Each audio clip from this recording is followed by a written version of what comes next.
어미는 멀고 힘든 여정을 거쳐 강에서 바다로 왔다.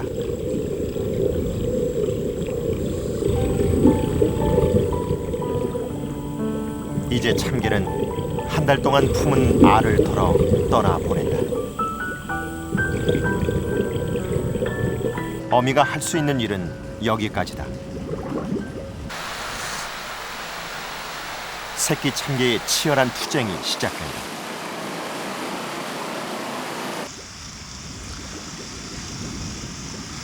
살아남기 위해선 가파른 벽을 넘어 강의 상류에 도달해야 한다.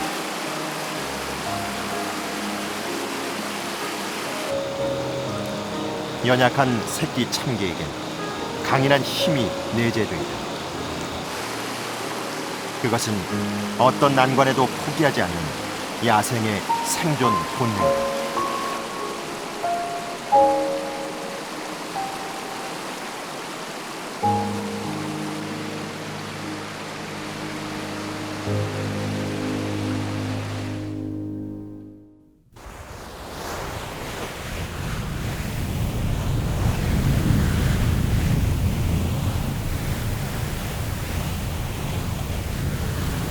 태고의 비밀을 간직하고 있는 서해의 먼 바다.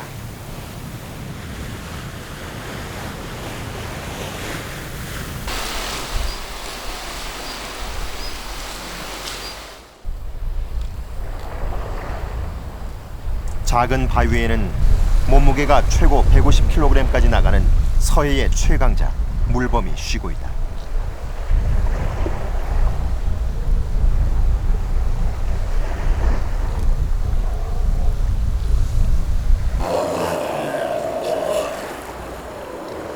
부터 중국의 바레만에서 남하해 10월까지 서해에 머무는 물범.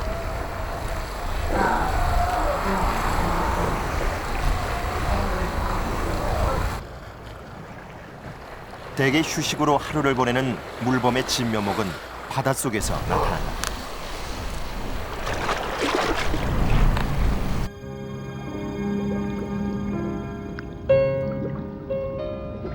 뒷발로 물을 박차고 앞발로는 방향을 바꾼다.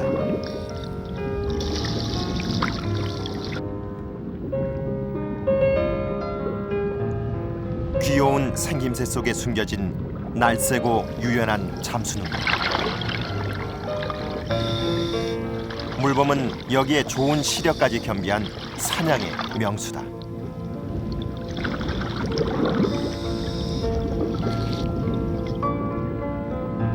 물범이 좋아하는 먹이는 조피볼락. 위험을 감지한 조피볼락은 바위 밑으로 숨는다. 그러나 물범의 눈을 벗어날 순 없다.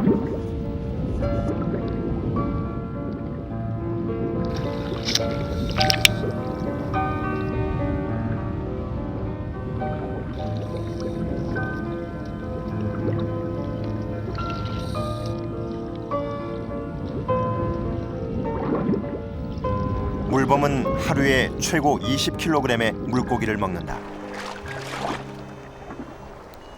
하지만 서해를 호령하는 물범에게도 약점은 있다.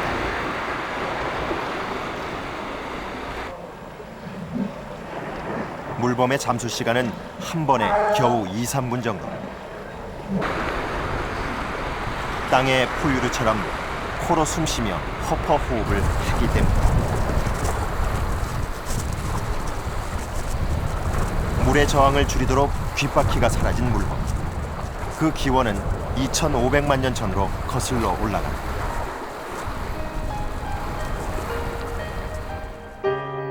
원시의 객과동물인 에나리아 크토스. 풍부한 먹이를 찾아 바다에 들어가면서 다리는 짧아지고 몸은 유선형으로 길어졌다. 그러나 허파 호흡과 함께 뚜렷이 남은 앞발의 흔적.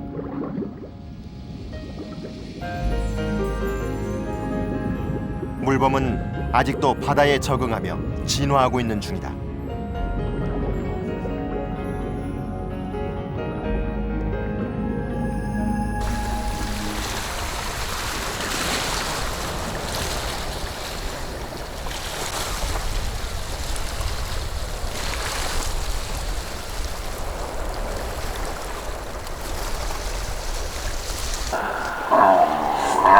물범들의 바위에 밀물이 차오른다.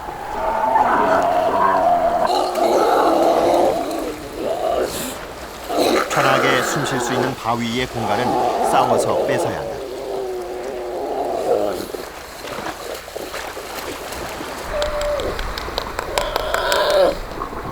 물범들은 소리로 위협하거나 앞발로 상대를 핥히며 싸운다.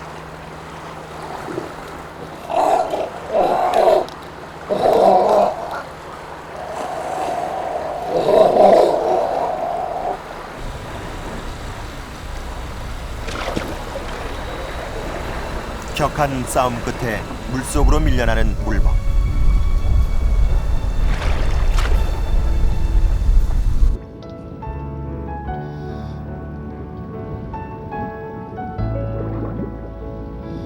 패배한 물범은 물속에서 호흡이 가능한 2, 3분간 짧은 휴식을 취할 수 있을 뿐이다.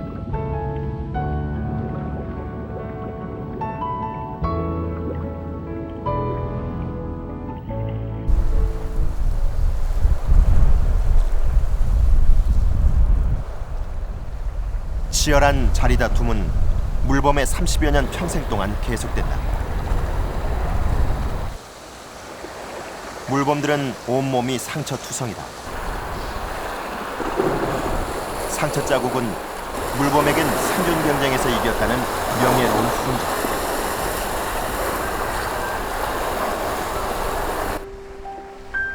그러나 이런 자리다툼이 독립한 지 얼마 안 된 어린 물범에겐 치명적일 수 있다.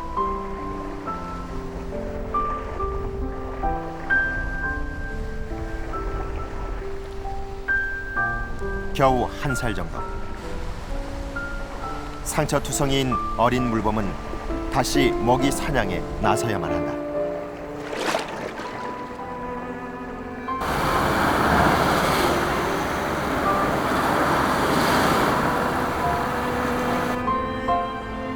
먼 옛날 바다에 적응한 그들의 조상처럼 어린 물범도 거친 바다와 싸우며 자신의 생명을 지켜나갈 것이다.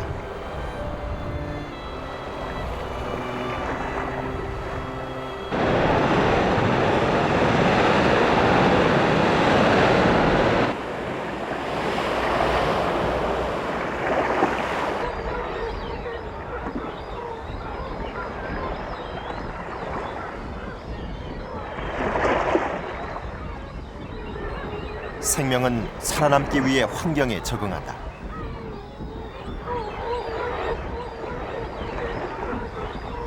그러나 그 적응은 또 다른 대가를 요구하기도 한다.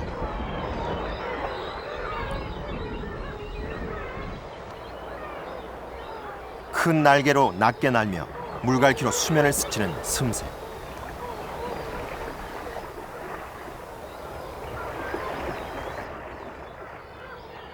정어리나 넙치를 낚아채기에 더할 수 없이 좋은 신체 조건이다.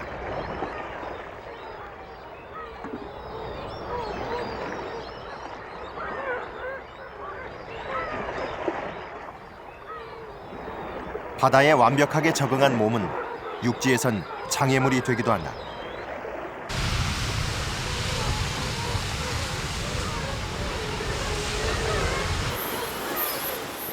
슴새가 무태 둥지에서 쉴 수 있는 건 밤이 깊은 후. 그것도 늘 떨어지는 충격을 감수해야 한다.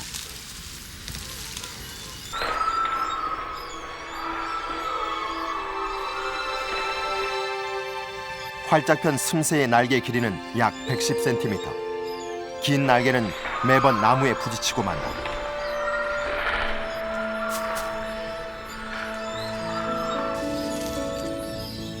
몸집보다 너무 커버린 날개 때문에 제대로 걸을 수도 없는 슴새.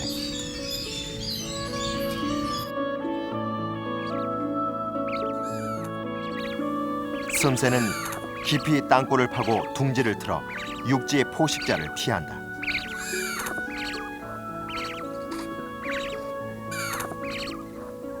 (8월) 중순에서 (11월까지) 3개월 동안 새끼는 어미가 주는 먹이를 먹으면서 이곳에서 자란다.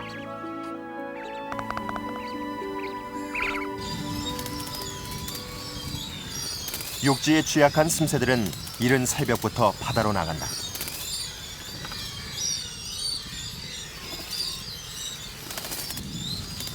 긴 날개가 걸리지 않는 탁 트인 이륙 장소에 모여드는 심새들.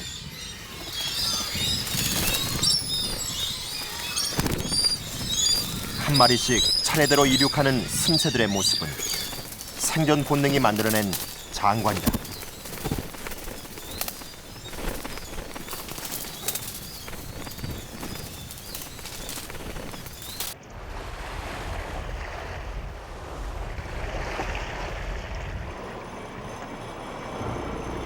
풍요로운 동해의 앞바다.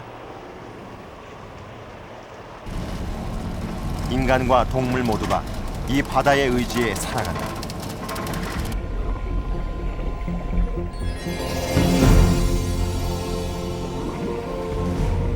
다양한 해양 생물이 장관을 펼쳐 보인다.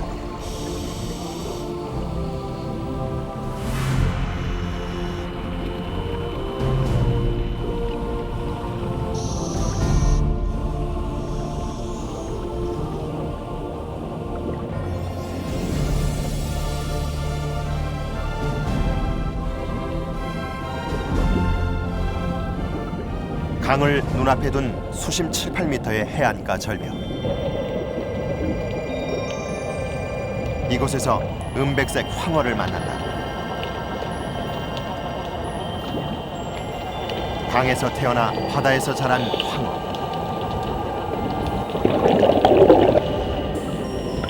황어는 지금 알을 낳기 위해 고향으로 가는 길이다.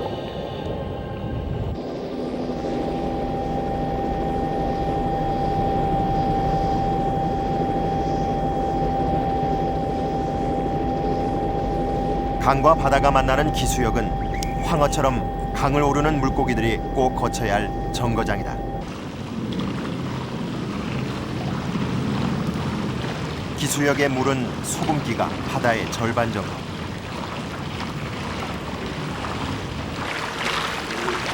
바다를 떠나온 물고기들은 이 물에서 생리적인 삼투압 조절을 마치고 앞으로 오를 민물에 맞게 몸을 적응시킨다.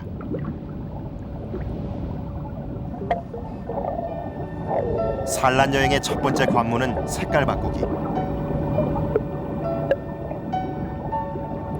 황어의 몸빛깔은 은백색에서 갈색으로 바뀌었다. 산란기의 특징인 연분홍 줄도 나타났다.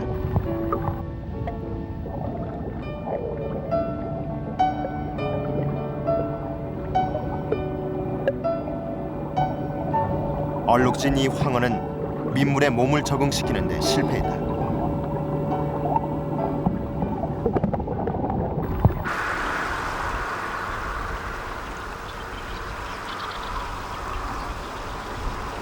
황어가 알을 낳을 강의 상류까지는 무려 40리길.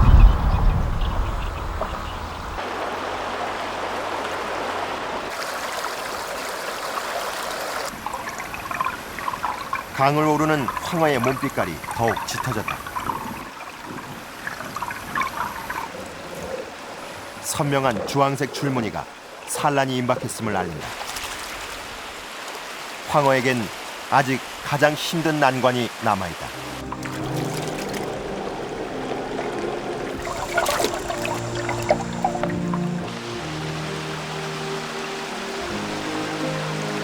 높은 수중.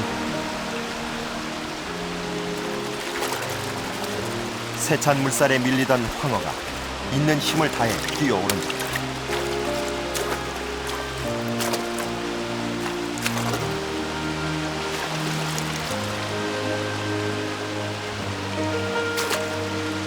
적자 생존.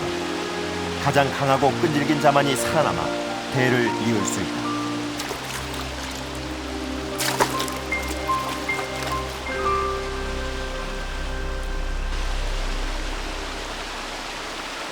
천적까지 황어의 앞을 가로막는다.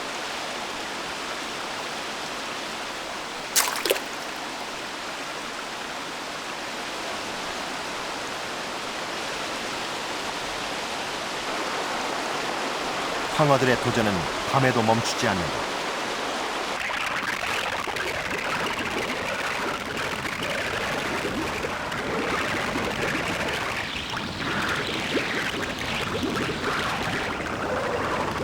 거센 물살에 철제 구조물까지 넘어야 할 길은 험난하기만 하다.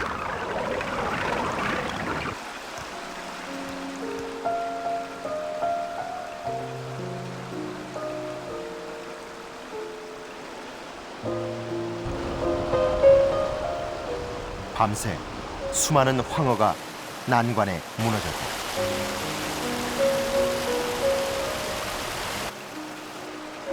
수중보는 황어들에겐 넘기 힘든 벽이었다.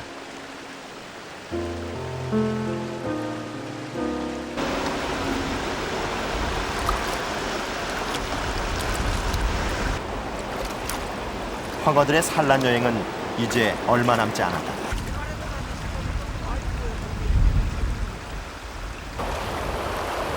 모래와 자갈이 있는 얕고 깨끗한 상류의 물. 긴 여정에서 살아남은 황어들만이 산란터에 도달하는 데 성공했다.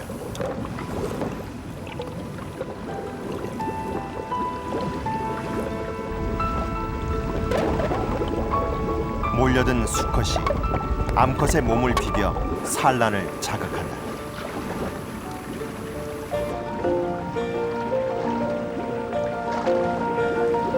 마침내 하얀 알이 뿜어져 나온다.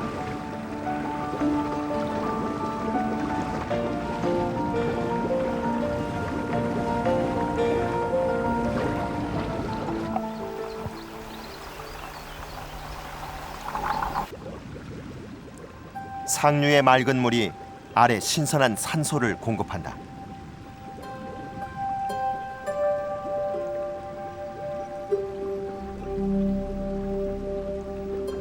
갓 깨어난 황어 새끼는 본능적으로 알 껍질부터 먹고 기운을 차린다.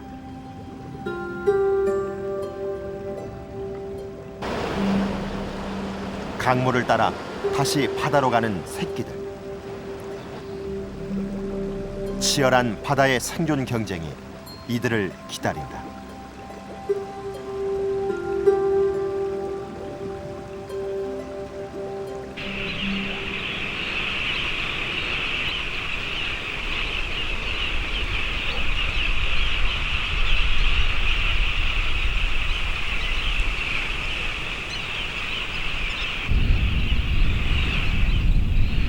철새 때의 아름다운 군무는 덩치를 크게 보여 천적을 쫓으려는 새들의 생존 전략이다.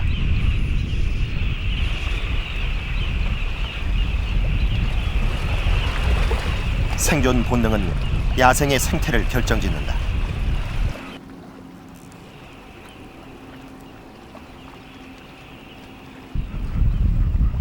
다양한 생명이 살아가는 갯벌.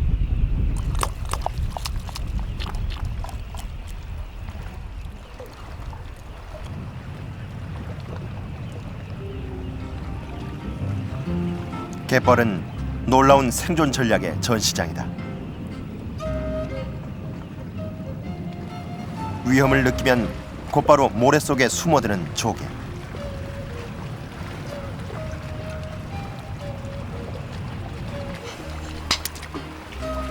망두거는 일찌감치 숨을 구멍을 파두었다.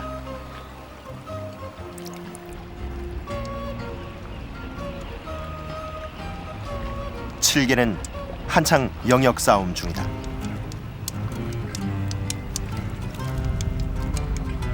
주요 공격 대상은 안테나처럼 고추 세운 눈.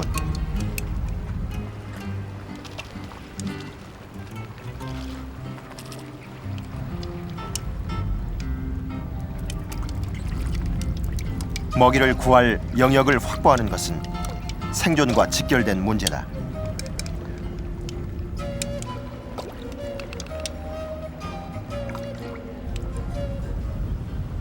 개들의 영역 확보는 해변의 모습까지도 바꾸어 놓는다.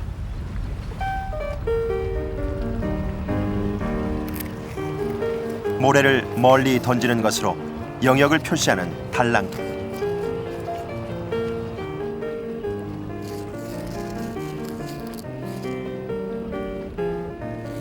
힘이 세일수록 멀리 던지고 영역도 넓게 차지한다.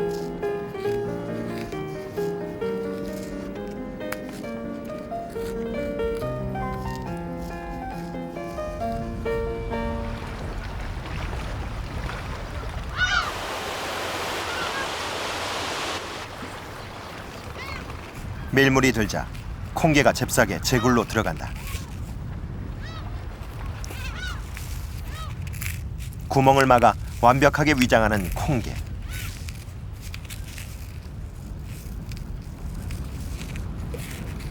곧 밀물을 타고 적이 들어온다.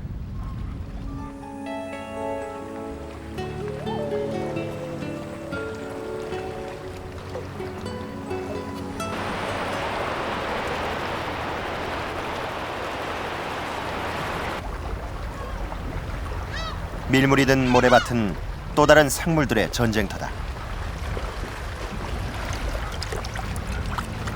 어린 밤개가 먹이의 냄새를 맡고 큰 밤개 곁에 다가간다.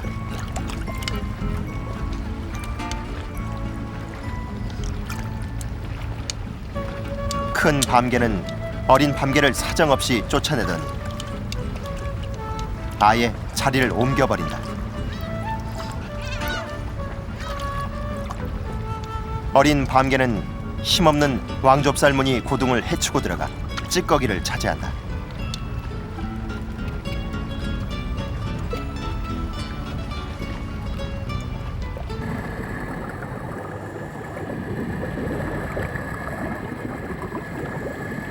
모래로 위장한 큰 구슬 우렁이. 덩치는 커도 먹이 사슬에선 약자인 큰 구슬 우렁이의 생존 전략이다.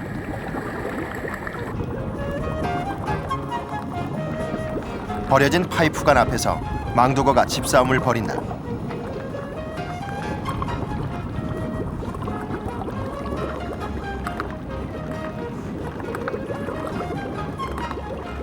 파이프관은 밀물과 썰물에 휩쓸리지 않는 안전한 집터.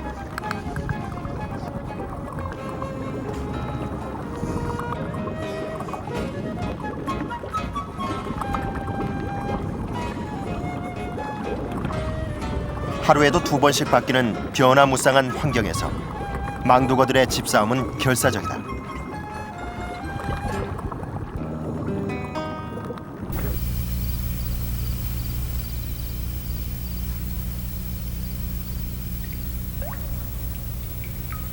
생존 본능은 어떤 환경에서도 그 힘을 발휘한다.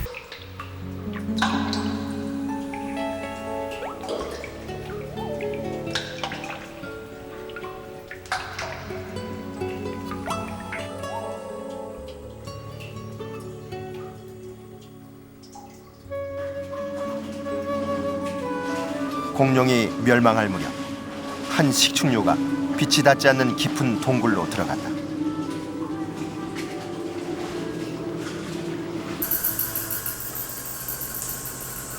그리고 어둠 속에서 초음파를 발달시켜 현재의 박쥐로 진화했다.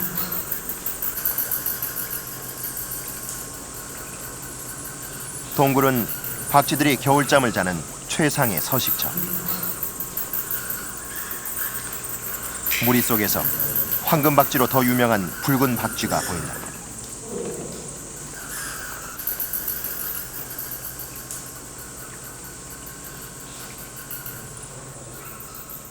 지금은 멸종위기 야생동물이 돼버린 붉은 박쥐. 그들의 생존은 긴 세월 동안 이뤄진 적응과 진화의 증거다.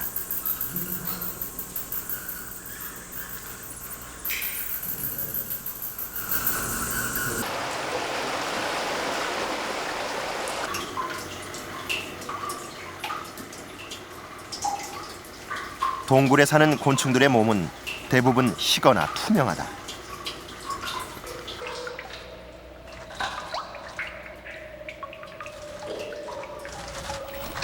더듬이가 발달한 대신 눈은 흔적도 없이 퇴화한 경우가 많다.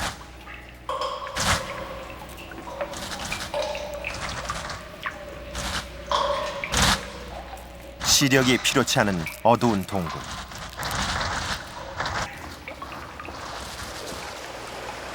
그 속에서 희귀한 곤충이 발견된다.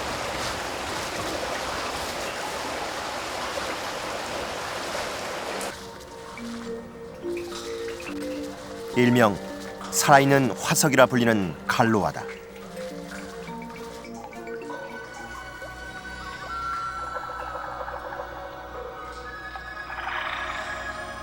갈로아가 출현한 건 4억 년 전 고생대 석탄기. 현존 곤충의 조상형으로 알려진 갈로아는 2억 년 전 알 수 없는 이유로 지상을 떠나 동굴로 이주했다. 그 2억 년 동안 갈로아는 동굴의 강자로 진화했다.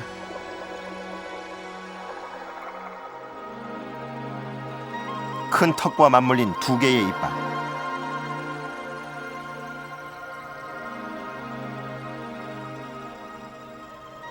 직각의 날카로운 발톱도 완만한 매미의 발톱과 비교하면 훨씬 사냥에 적합한 것을 알 수 있다.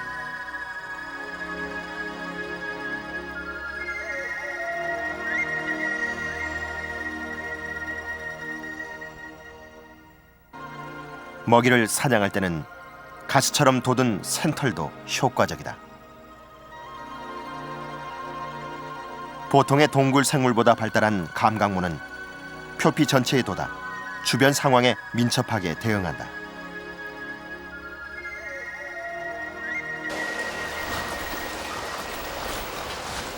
이런 기관들은 저보다 훨씬 큰 산진에도 두 동강을 내버릴 만큼 강력한 힘을 발휘한다.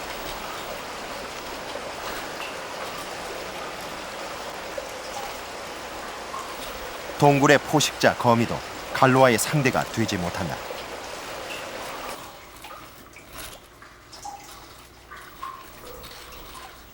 적극적인 진화의 결과 갈로아는 동굴의 최강자로 군림하고 있다.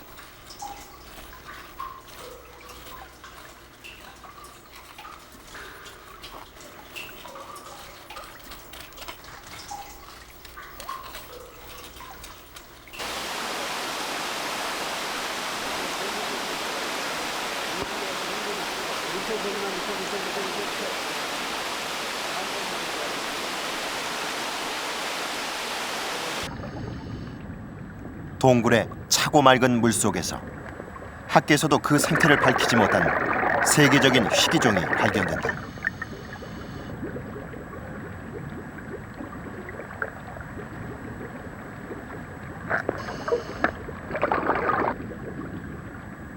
긴 꼬리가 치렁치렁 꾸민 듯한 꼬리칠의 도롱뇽이다.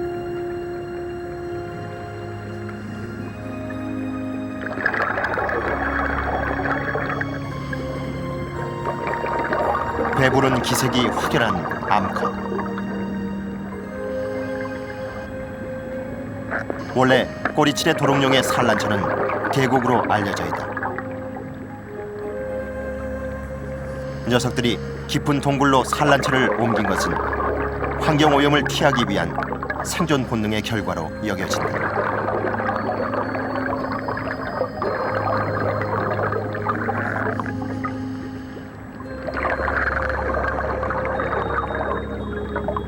산란기 꼬리칠의 도롱뇽 암컷의 뒷발가락은 갈라진 평상시 모습 그대로지만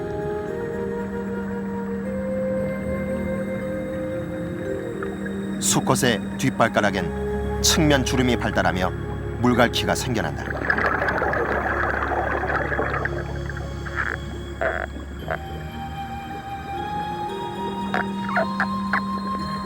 수컷은 정자를 뿌릴 때 이 뒷발가락의 물갈퀴로 알을 상처 없이 감싼다.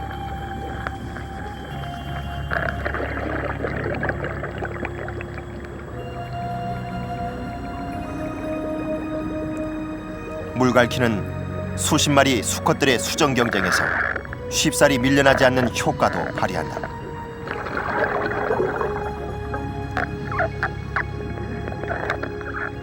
경쟁에서 이긴 꼬리칠의 도롱뇽만이 다른 수컷보다 강인한 자신의 유전자를 다음 세대에게 물려준다.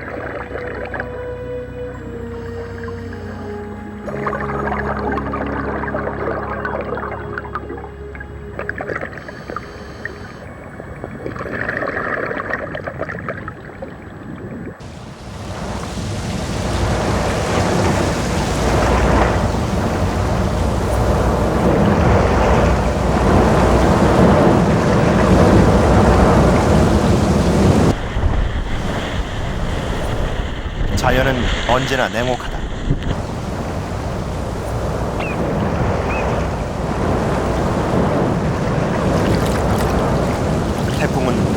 순식간에 검은 머리 물대새에게서 새끼를 앗아간다.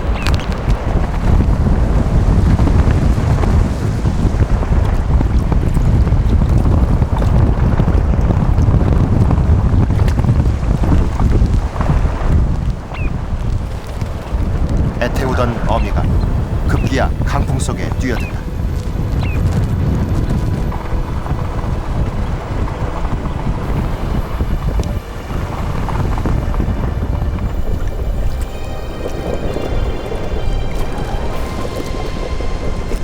자연의 거대한 힘 앞에서 생명은 한없이 작고 약하다.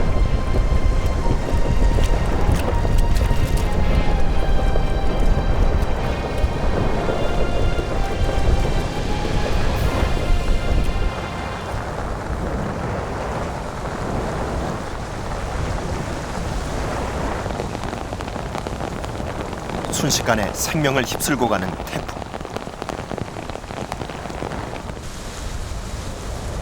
태풍은 새들에겐 가장 큰 시련이다.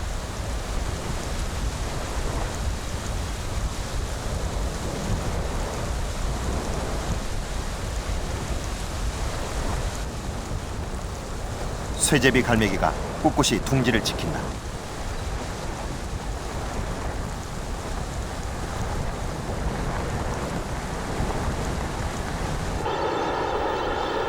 태풍은 이미 해안가의 많은 알을 삼켜버렸다.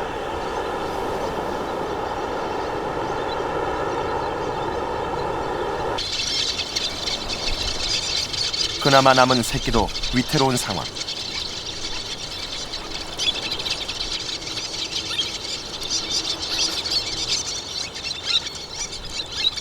쇠제비 갈매기는 새끼를 지키기 위해 안간힘을 쓴다.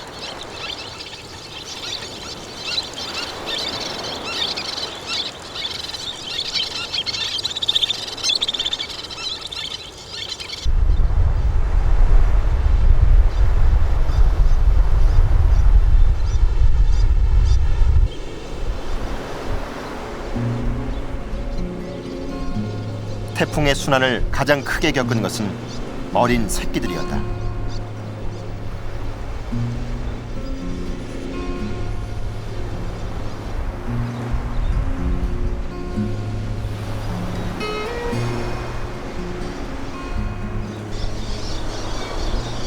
둥지 잃은 쇠제비 갈매기 새끼들이 힘없는 소리로 어미를 찾는다. 어미 잃은 새끼들은 매에겐 손쉬운 사냥감.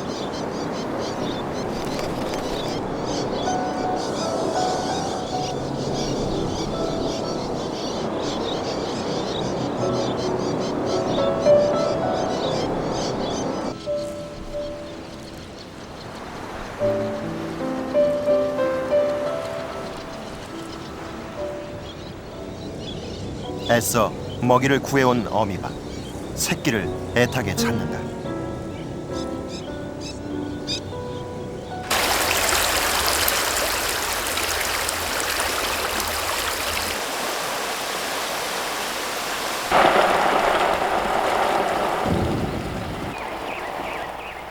홍수가 닥친 강변. 개미들의 대탈출이 시작된다. 수년간 개척한 굴은 이미 물에 잠겼다.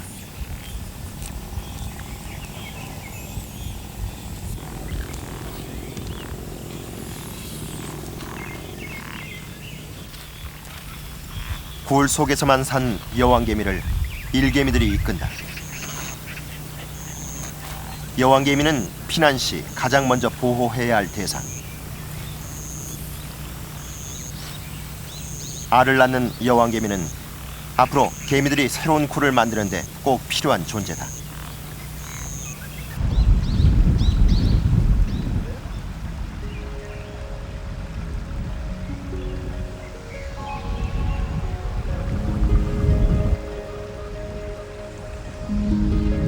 물 위로 나온 풀잎은 곤충들의 마지막 피난처.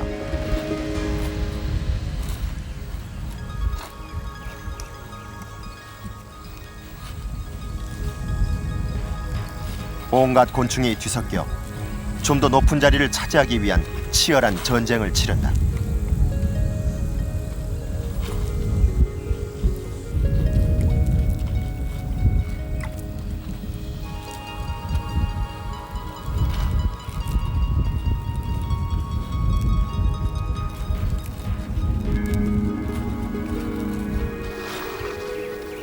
때로 몰려든 개미가 피난처의 우선권을 차지한다.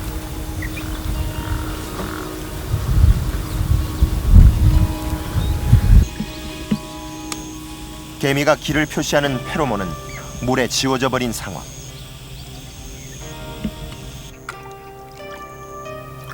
혼자서는 길을 찾기도 어렵다.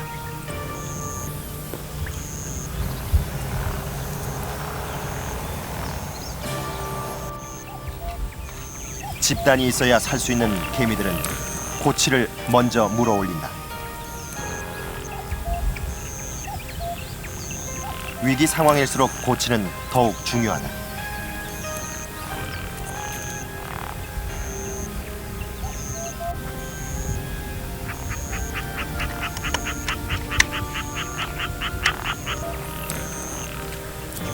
최대한 빠른 시간 내에 굴을 개척하기 위해서는 하나라도 더 많은 개미가 필요하다.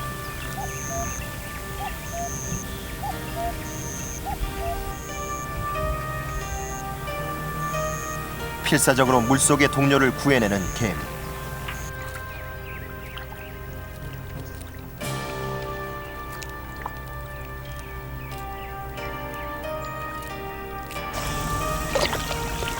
생존을 위협하는 자연에 개미의 집단 본능이 맞선다.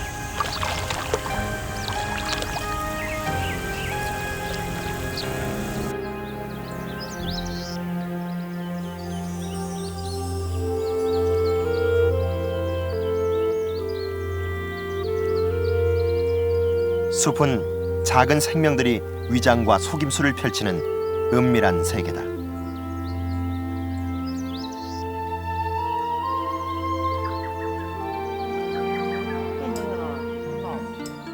아름답지만 꽃과 함께 짧은 일생을 사는 나비.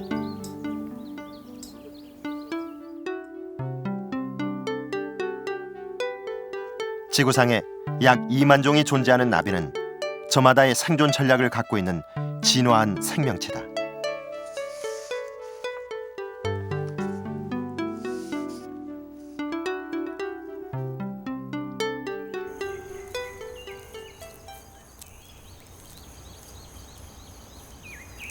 나비는 날개색과 비슷한 곳에 몸을 숨겨 적의 눈을 피하는가 하면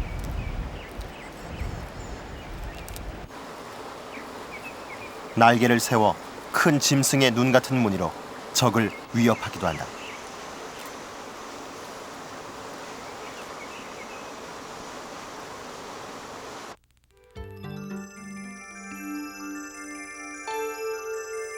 나비의 날개를 확대해서 보면 또 다른 생존 방법이 드러난다.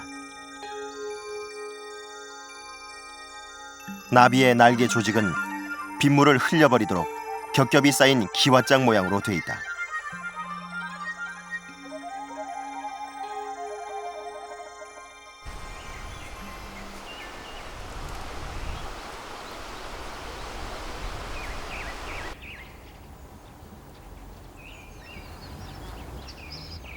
나비 중에는 일부러 여러 장소에 조금씩 알을 낳는 종도 있다.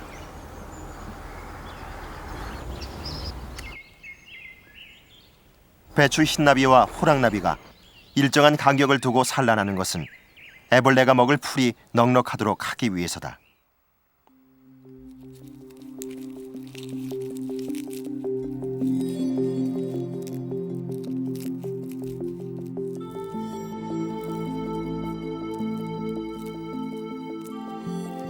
애벌레들은 본능적으로 생존법을 터득한다.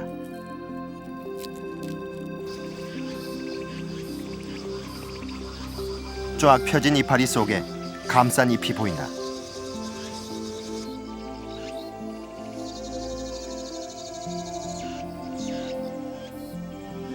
입을 펼치자 숨어있던 큰 멋쟁이 나비 애벌레가 나타난다. 애벌레는 가짜 뿔과 화려한 색으로 독이 있는 것처럼 천적을 속여 자신을 보호하고 있다.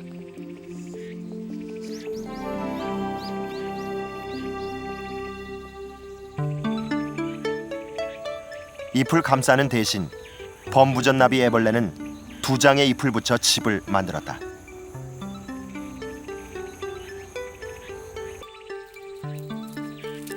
겨울에 월동하는 대왕 팔랑나비 애벌레는 잎을 잘라 포개어 이불을 덮는다.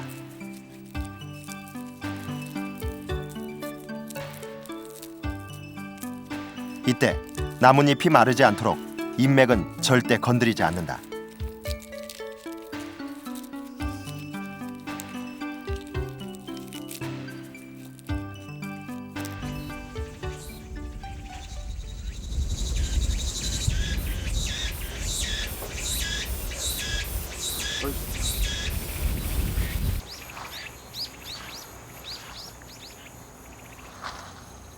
두 달간의 유충기를 지나고 마지막 탈피를 준비하는 암끝 검은 표범나비 애벌레.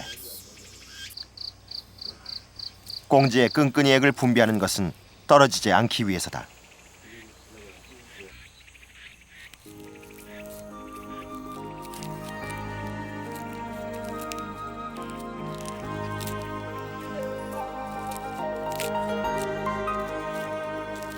애벌레는 보름의 번데기 기간을 거쳐 우화를 시작한다.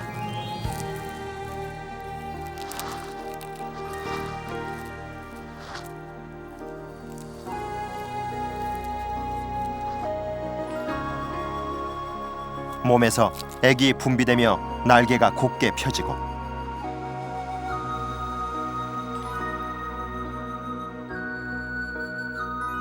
드디어 한 마리의 아름다운 나비가 완성된다.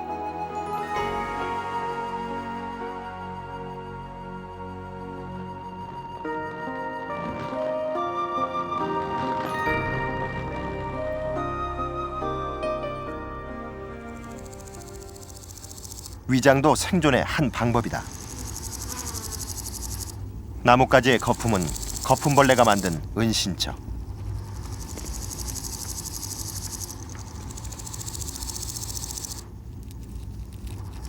배끝의 분비액을 숨쉬는 공기로 부풀려 만든 집엔 천적이 접근하지 못한다.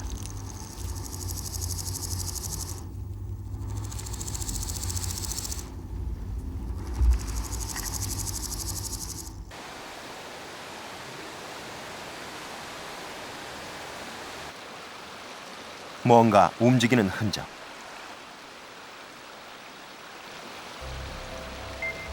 나뭇잎으로 몸을 감싼 날돌의 유충이다.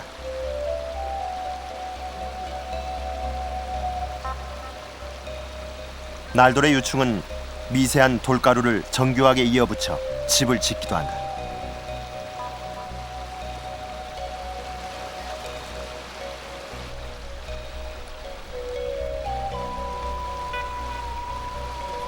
나뭇잎으로 집을 지을 때는 다리로 잎을 자른 다음 몸에서 분비한 접착제로 잎을 이어 붙인다.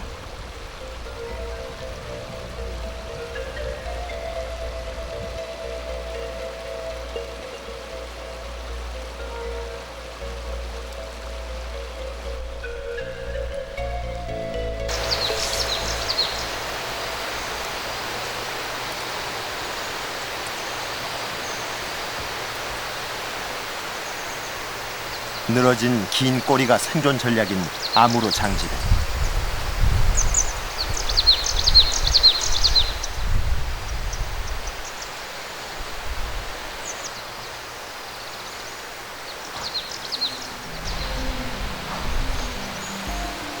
바위 틈에서 나온 녀석의 꼬리가 짧다. 긴 꼬리를 잘라 적을 유인하고 도망친 것이다.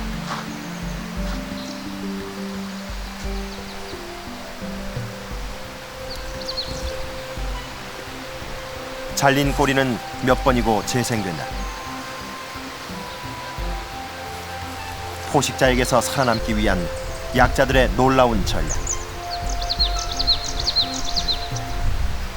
그러나 낯선 곳에서 또 다른 위협에 맞서 살아가야 하는 야생 동물도 있다.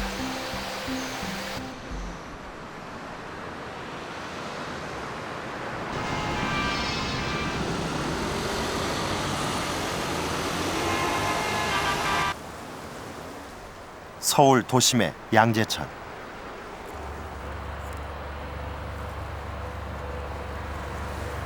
아파트 옆의 자재 창고에 야생의 너구리가 둥지를 틀었다.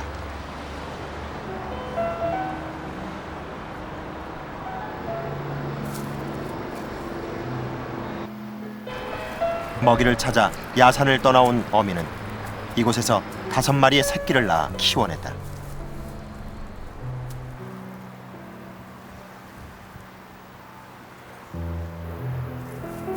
젖을 뗄 때가 된 새끼.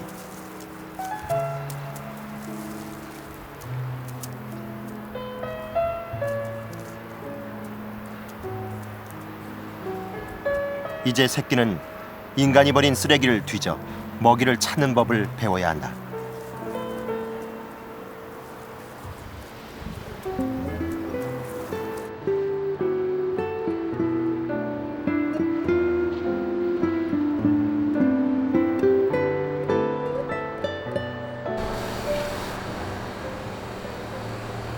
인적이 드문 한밤, 너구리들이 아파트 단지로 향한다.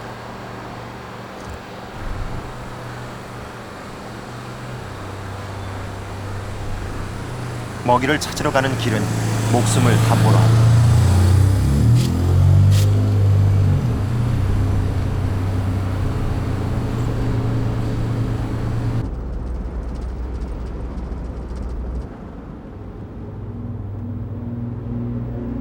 빠르게 달리던 고라니도 서서히 다리에 힘이 풀린다. 언제부턴가 고라니가 다니던 이동 통로에 갑자기 차가 달리기 시작한 것이다.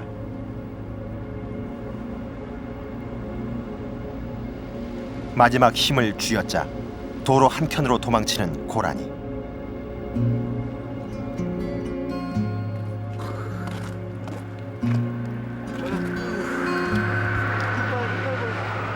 그러나 이미 많은 동료가 처참한 죽음을 맞았다.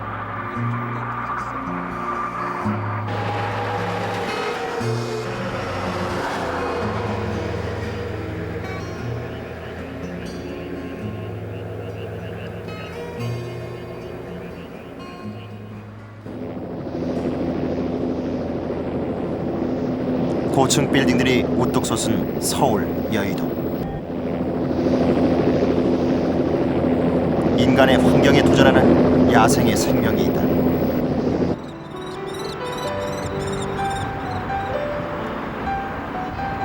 새들의 제왕, 황조롱이다.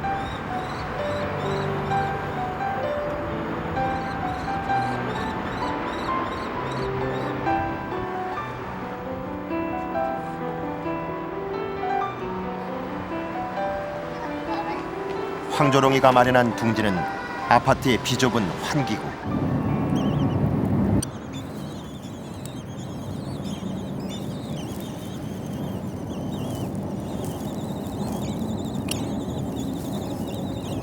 부화한 지 얼마 안 된 어린 새끼들의 보금자리는 바로 목욕탕과 접하고 있다.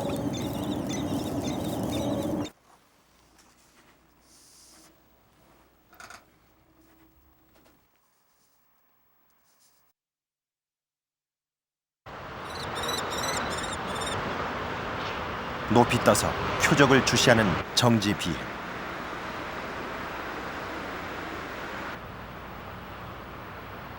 순식간에 급강한 새들의 제왕은 여의도 색강 생태공원에서 먹잇감을 낚아채는 데 성공했다.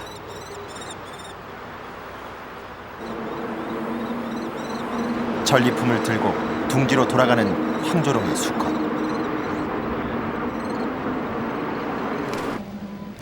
쥐나 작은 새 등의 먹이는 그대로 암컷에게 전해진다.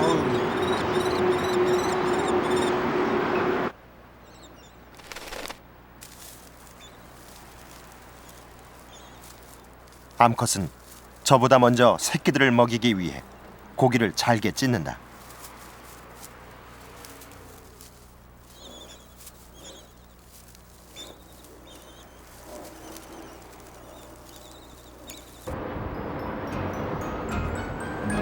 남은 먹이를 들고 저장고로 향하는 암컷.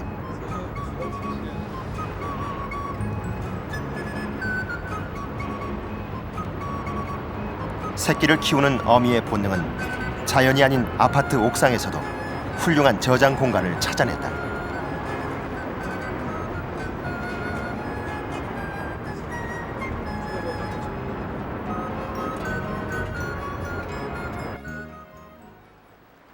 야생동물이 도심에 적응해 살아가기란 순탄하지만은 않다.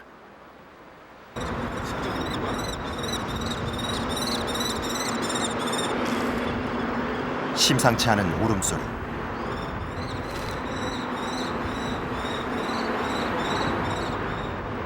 둥지에 변고가 생겼다.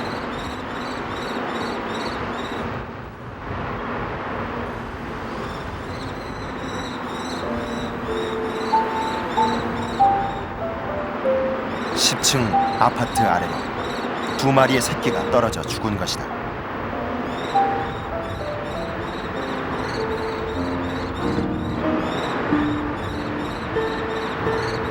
한참을 울던 어미가 결심한 듯 둥지로 돌아간다.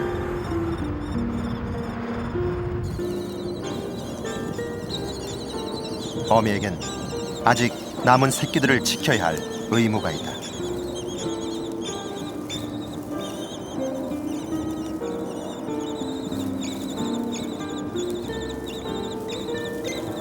황조롱이는 새끼들을 안쪽으로 밀어넣으며 오랫동안 품에 안고 있었다.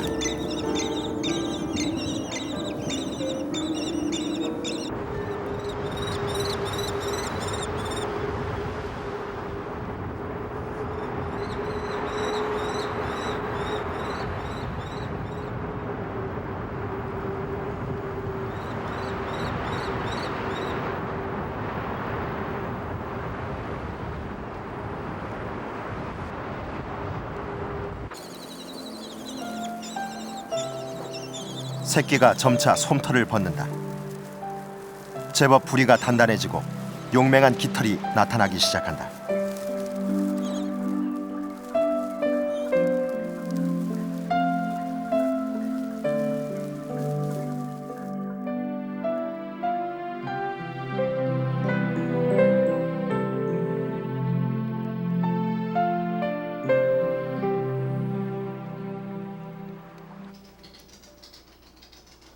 태어난 지 약 한 달 후, 새끼는 완연히 맹금류의 모습을 갖췄다.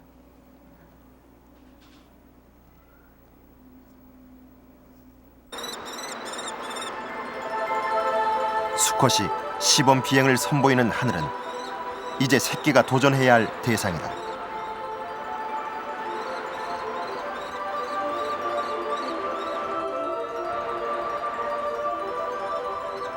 처음으로 세상 밖에 나서는 새끼.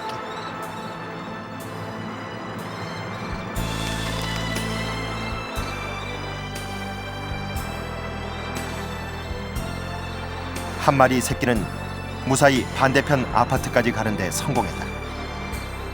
이제 다음 새끼의 차례다.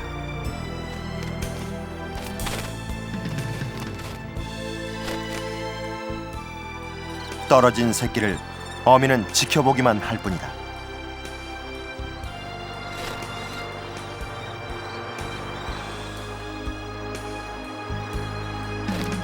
간신히 재도전에 나서는 새끼.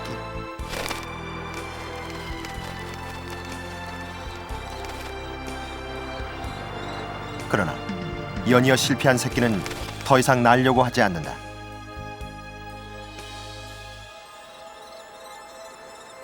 보다 못한 어미가 먹이를 물고 다가간다.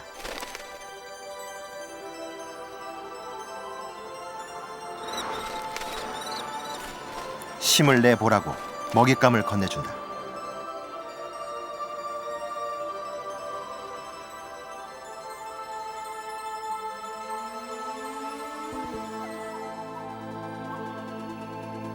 누구도 대신 날아줄 수는 없다.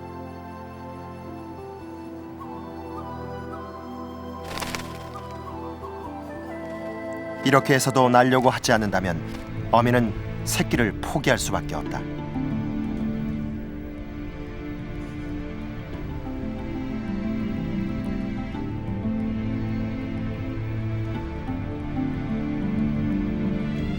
황조롱이들이 신호를 보내자 이번엔 새끼도 힘찬 날개짓으로 화답한다.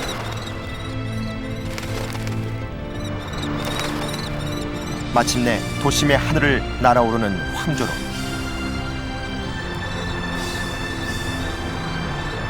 새끼는 이제 막 혼자서 첫 발걸음을 내디뎠다. 수많은 난관에 부딪혀도 끝없이 도전하는 야생 본능 생존이 그들의 삶을 앞으로 이끌 것이다.